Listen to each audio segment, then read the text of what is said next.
Et si tout ce que vous pensiez savoir sur l'ostéoporose était incomplet? On vous dit qu'il faut boire du lait, prendre du calcium, faire des examens. Mais est-ce vraiment suffisant? Dans cette vidéo, je vais vous révéler les 5 vérités cachées sur l'ostéoporose que personne ne vous dit. Des vérités qui pourraient changer complètement votre approche de cette condition. Restez jusqu'à la fin, car je vais vous donner les clés concrètes pour protéger vos os naturellement. L'ostéoporose. Parlons-en franchement. Certains vous diront que c'est une invention des laboratoires pharmaceutiques. D'autres affirment que c'est un danger majeur de santé publique. Alors qui a raison? La réalité est bien plus nuancée. Et c'est exactement ce que nous allons découvrir ensemble aujourd'hui. Voici la première chose essentielle à comprendre. L'ostéoporose n'est pas une maladie en soi. C'est un facteur de risque.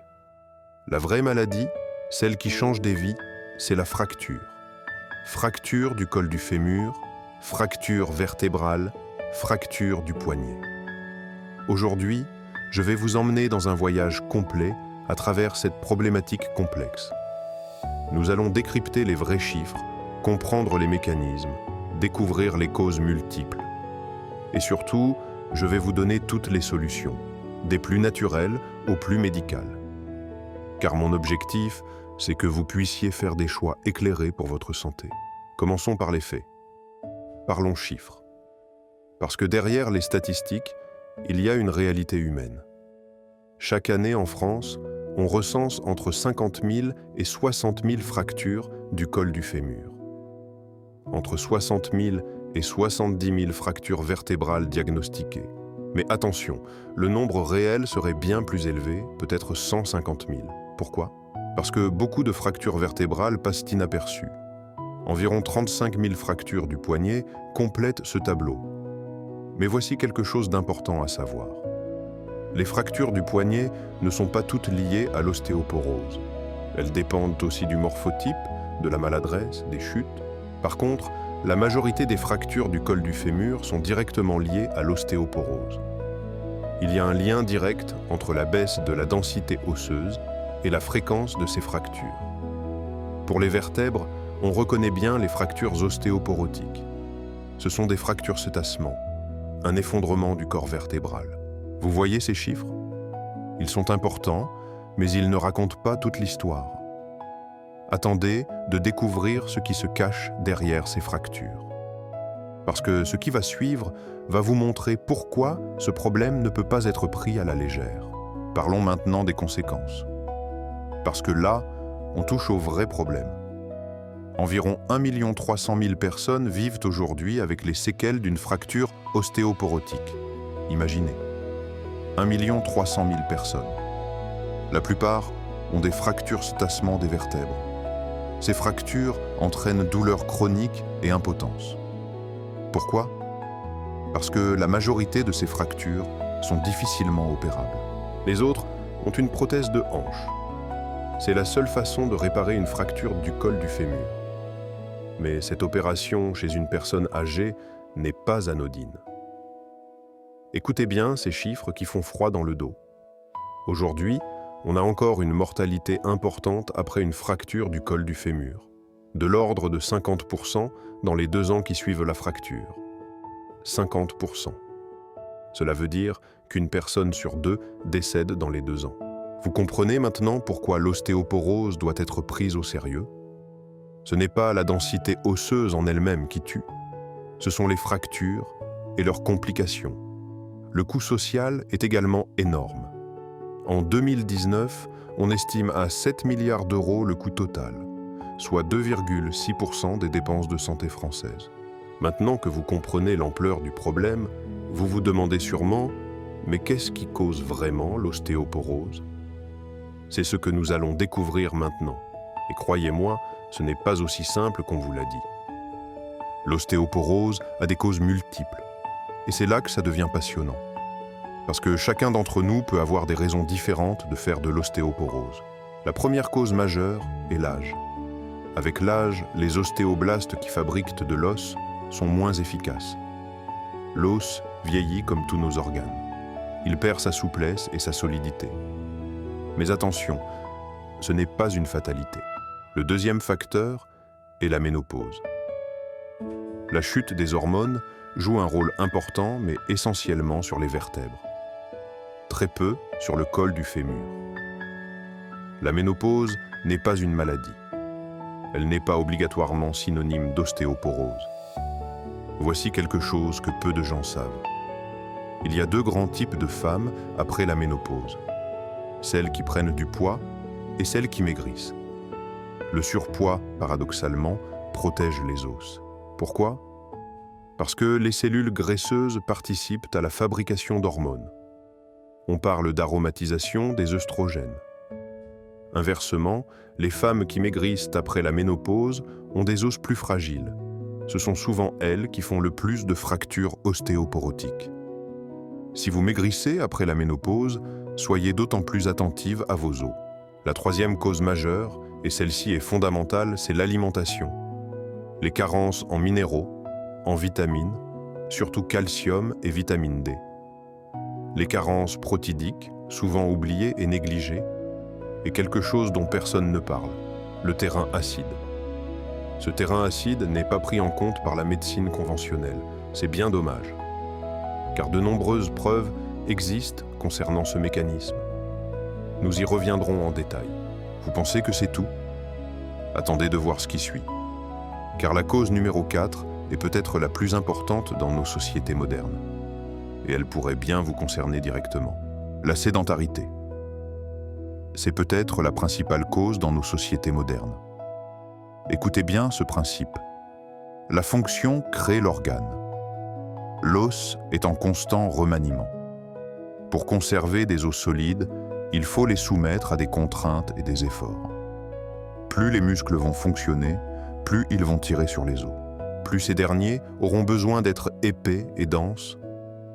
En faisant de l'exercice physique, on stimule les ostéoblastes qui fabriquent l'os. Inversement, en cas de sédentarité, la fabrication de l'os est moins stimulée. Les ostéoclastes qui détruisent l'os sont plus actifs. Pourquoi? Parce que notre organisme reçoit comme information que les os ne sont pas sollicités, qu'ils ne servent à rien. Votre activité quotidienne et professionnelle va influencer votre masse osseuse. Une personne avec un métier très sédentaire aura un risque accru d'ostéoporose, par rapport à une personne ayant un métier plus physique. Et si vous passez vos loisirs devant la télé ou l'ordinateur, vous aurez plus de risques d'obésité, mais aussi d'ostéoporose. Alors à vous de jouer. Si vous avez des risques d'ostéoporose, vous savez ce qu'il vous reste à faire. Autre cause importante, le tabac et l'alcool. Le tabac accélère le vieillissement de l'os comme il accélère les rides de la peau. Le risque de fracture du col est multiplié par 1,4 chez les fumeurs, celui des vertèbres par 3. L'alcool serait la première cause alimentaire d'ostéoporose chez l'homme. À partir de 50 grammes d'alcool par jour, le risque de fracture augmente. Chez l'alcoolique, le risque de fracture du col est multiplié par 5. Maintenant, parlons d'un facteur souvent négligé, mais absolument crucial. Un facteur qui pourrait bien être la clé pour comprendre votre situation personnelle. Le couple calcium-vitamine D est indissociable. Sans vitamine D, le calcium est mal absorbé et mal utilisé. Voici quelque chose d'absurde. La vitamine D est proposée systématiquement aux bébés. Mais cette prescription s'arrête souvent avant 5 ans, alors que la croissance osseuse est en pleine activité et va s'accélérer entre 10 et 15 ans. C'est à cette période qu'on crée vraiment sa densité osseuse. Le soleil est rarement suffisant sous nos climats. La carence en vitamine D est encore plus fréquente chez les personnes âgées. Leur autonomie diminue. Elles sortent de moins en moins. Même l'été, elles sont peu exposées au soleil. Ces personnes âgées sont les plus prédisposées à l'ostéoporose. Une supplémentation en vitamine D peut devenir indispensable pour elles. Parallèlement à la sédentarité, la carence en vitamine D est une des grandes causes de l'évolution inquiétante des fractures ostéoporotiques. En cas de risque d'ostéoporose, sortez tous les jours. Il n'est pas nécessaire d'être exposé directement au soleil. Il suffit d'être à l'extérieur. Les photons stimulent bien notre peau et améliorent notre synthèse de vitamine D. En cas d'ostéoporose établie, une supplémentation en vitamine D sera proposée, surtout l'hiver, en fonction des dosages sanguins. Vous commencez à comprendre la complexité de l'ostéoporose. Mais comment savoir où vous en êtes? Comment diagnostiquer et surveiller cette condition? C'est ce que nous allons voir maintenant. La densitométrie osseuse est devenue l'examen de référence. L'Organisation mondiale de la santé le cite comme examen prioritaire. Mais attention, cet examen a ses limites. Il ne sert à rien de le répéter trop souvent. Quand faut-il faire une densitométrie? Si vous présentez de gros facteurs de risque, votre médecin pourra la faire réaliser assez précocement, parfois entre 30 et 40 ans. En dehors de ces situations particulières, pas d'examen avant la ménopause chez la femme. Chez les hommes, uniquement chez ceux qui ont un terrain fragile.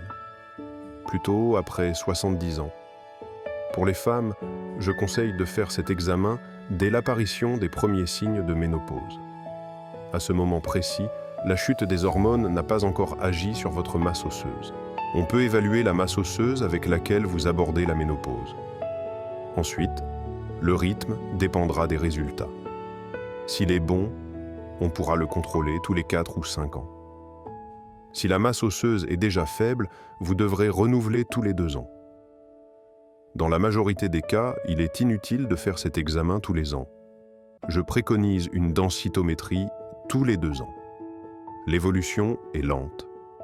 L'examen n'est pas assez précis pour donner des informations fiables d'une année sur l'autre. Comment interpréter les résultats? L'ostéoporose est définie par un T-score inférieur à moins 2,5. C'est ce chiffre qui est reporté dans le schéma en couleur. L'idéal serait d'avoir un T-score égal à 0. Mais la physiologie naturelle entraîne une perte de masse osseuse avec l'âge. La plupart des personnes de plus de 50 ans ont un T-score négatif. Voici quelque chose d'important. La majorité des femmes de plus de 65 ans ont une ostéoporose selon ces critères. Pourtant, les fractures ostéoporotiques ne touchent pas toutes ces femmes. Ce qui montre bien que le chiffre de moins 2,5 en T-score doit être pris avec beaucoup de recul. Sinon, on va surmédicaliser de très nombreuses patientes. Maintenant que vous savez comment diagnostiquer l'ostéoporose, la question cruciale devient « que faire ?» Comment protéger vos os naturellement? C'est maintenant que les choses deviennent vraiment intéressantes. L'alimentation joue un rôle majeur. Plusieurs critères diététiques sont à prendre en compte, pas seulement la consommation de laitage. Premier critère, l'équilibre acido-basique. C'est une priorité absolue. Peu de médecins vous en parleront. Pourtant, il est essentiel dans la décalcification des os. Et cela est prouvé par la science. Un pH urinaire régulièrement acide est toujours le signe d'une fuite excessive de calcium, donc d'une décalcification favorisant la déminéralisation osseuse. Les principaux aliments acidifiants se résument par ce moyen mnémotechnique, les 3 S, sucre, sel et soufre. Les aliments acidifiants, le sucre et les aliments sucrés, les sodas et limonades, les céréales raffinées, les fromages très riches en sel, les viandes et charcuteries, les graisses saturées ou chauffées, le blanc d'œuf, la caféine, l'alcool.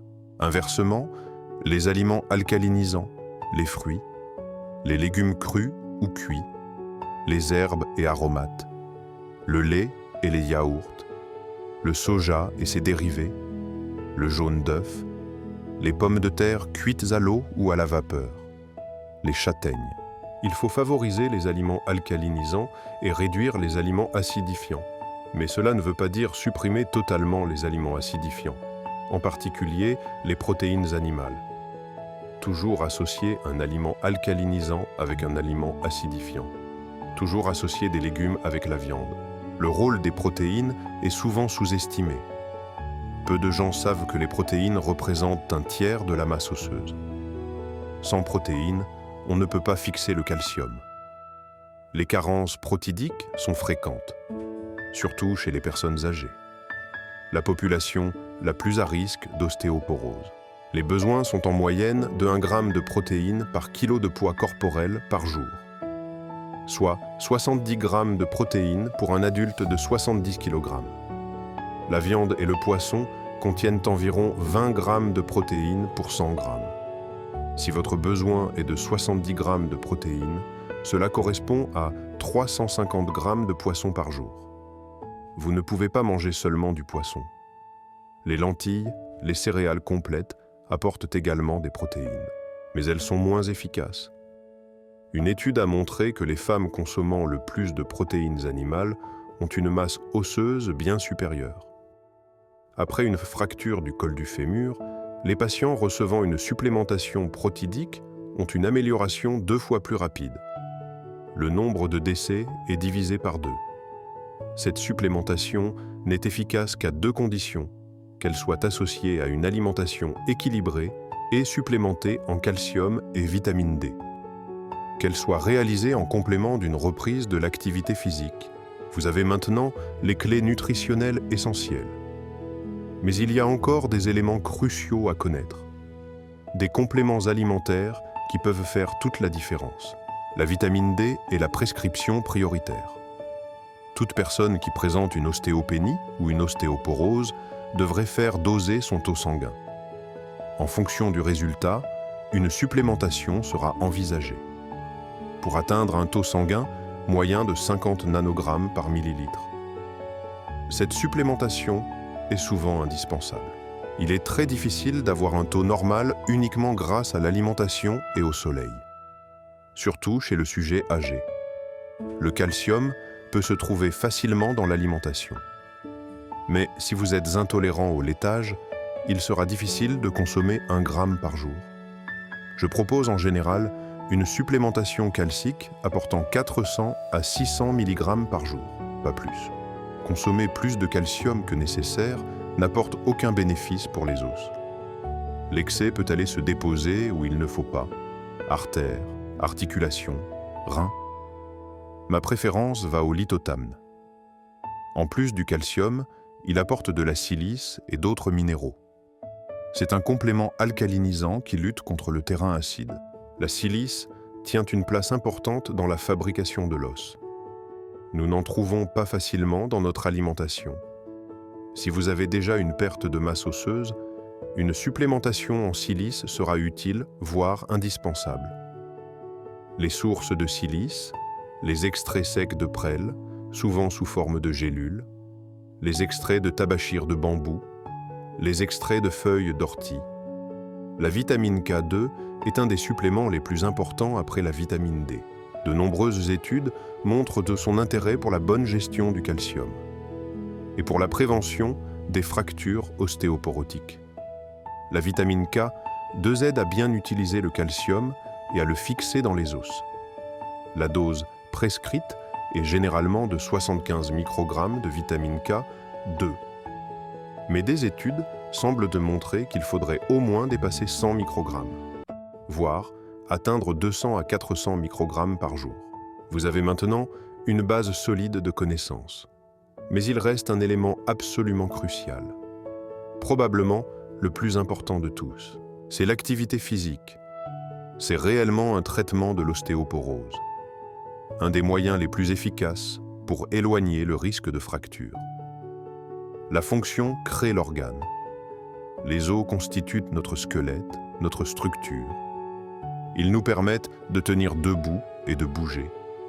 L'exercice physique est indispensable pour stimuler les os à se développer, s'épaissir. Inversement, la densité osseuse chute si on ne fait pas de sport. On l'a constaté chez les astronautes. Ils revenaient de l'espace en ayant perdu de la masse osseuse. Aujourd'hui, ils s'astreignent à faire de l'exercice physique tous les jours. Seule une activité régulière est efficace. Vous ne pratiquerez jamais régulièrement un sport que vous n'aimez pas. Choisissez avant tout un sport que vous appréciez. Si vous hésitez entre plusieurs activités, privilégiez les sports d'endurance, qui vous amènent à forcer régulièrement sur tous vos os, aussi bien les bras que les jambes. Les sports qui se pratiquent debout sont très utiles pour le dos et le col du fémur. C'est le cas du jogging, mais aussi du tai chi. Il n'est pas nécessaire de faire des activités très sportives. Bouger et soumettre ses os à des contraintes est déjà très bien. Le jardinage fait partie de ces activités, même si ça ne sera pas suffisant. Bouger régulièrement, au moins 3 fois par semaine. Il faut faire au moins 30 minutes par jour. Ou 1 heure, 3 fois par semaine, d'une activité physique soutenue. L'activité physique reste le premier traitement de l'ostéoporose, mais aussi son meilleur moyen de prévention. Vous pouvez prendre tout le calcium que vous voulez, si vos os ne sont pas stimulés, ils ne fixeront pas bien ce calcium. Les traitements médicamenteux peuvent devenir incontournables. Je les utilise plutôt à partir de -3 de T-score. Car avant, j'essaie des traitements naturels. Les biphosphonates sont les médicaments les plus utilisés, principalement l'alendronate vendu sous le nom de Fosamax et le risédronate dont le chef de file est Lactonel. J'ai une préférence personnelle pour Lactonel en comprimé gastro-résistant. C'est le médicament qui offre le meilleur rapport efficacité-tolérance. Ils ont démontré leur efficacité sur la réduction du risque de fracture, du col du fémur et des vertèbres. C'est leur principal avantage. Mais voici quelque chose d'important à connaître. Si ces traitements sont très efficaces à court terme, il n'a pas été prouvé qu'ils soient utiles sur de nombreuses années. Nous sommes certains de leurs bénéfices sur 4 ans. Mais au-delà de 5 ans, nous ne connaissons pas leur effet. Une étude a bien montré une augmentation paradoxale du risque fracturaire après 10 à 13 ans de traitement. Il existe des risques de complications à long terme, fractures atypiques du fémur, ostéonécrose de la mâchoire. Les biphosphonates ne sont pas des remèdes à prendre n'importe comment. Probablement pas sur le long terme. Vous comprenez la place fondamentale de la prévention. Elle permet de retarder le moment où l'on devra utiliser ces traitements. Nous voilà arrivés au terme de ce voyage complet à travers l'ostéoporose. Qu'est-ce que vous devez retenir de tout ça? Première chose, l'ostéoporose n'est pas une fatalité. Ce n'est pas non plus une invention. C'est un facteur de risque réel qui peut avoir des conséquences graves. Deuxième chose, les causes sont multiples. Âge, ménopause, alimentation, sédentarité, tabac, alcool, terrain acide, carence nutritionnelle. Chacun d'entre nous peut avoir des raisons différentes de faire de l'ostéoporose. Troisième chose, la prévention est fondamentale. Bougez, mangez équilibré, sortez au soleil. Supplémentez-vous en vitamine D, en vitamine K, en calcium si nécessaire. Luttez contre le terrain acide. Quatrième chose, la densitométrie est utile mais imparfaite. Elle ne mesure pas le risque fracturaire. Elle mesure la densité osseuse. Il faut l'interpréter avec recul et dans un contexte global. Cinquième chose, les traitements médicaux ont leur place. Mais ils ne doivent pas être la première option, ni la seule option. Votre santé osseuse est entre vos mains. Vous avez maintenant toutes les clés pour agir. Si cette vidéo vous a aidé, si elle vous a apporté des réponses, dites-le moi en commentaire. Merci de penser à la liker et à vous abonner pour ne rien manquer des prochains dossiers santé. Partagez-la avec vos proches qui pourraient en avoir besoin. Prenez soin de vous, prenez soin de vos os. À très bientôt.